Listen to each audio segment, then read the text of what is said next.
Dadalhin din natin itong speaker natin para may magamit sila yung mic. Ito yung susutin natin. Hatid natin si Colette.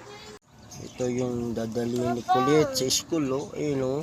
Marshmallow na may hotdog. Yan. At itong kanin, dadalhin yan. Ito, yung saging. Oh. Dilaw na dilaw. Masustansya yan. Sarap yan. Wow, ganda Colette. Oh.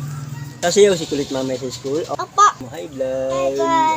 Kami dali namin yung speaker, yung mga pagkain, yung si Colette. Nakahanda na. Ready na sa Christmas party.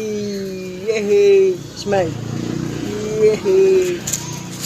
Uy, si Colette. Oh, ganda Colette. Oh, saka si mama niya. Oh, ayan, oh, ayan. Oh, naglalakad. Saka si mama niya. Oh. Let's go!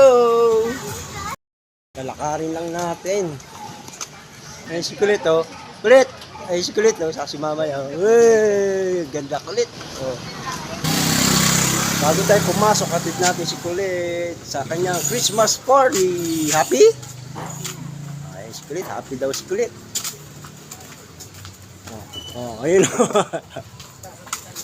Ang dalawa. Ayan.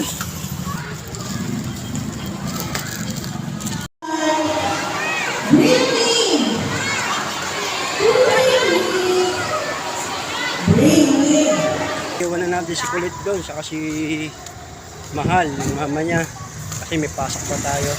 Kaya masaya yung mga bata. Christmas party, diba?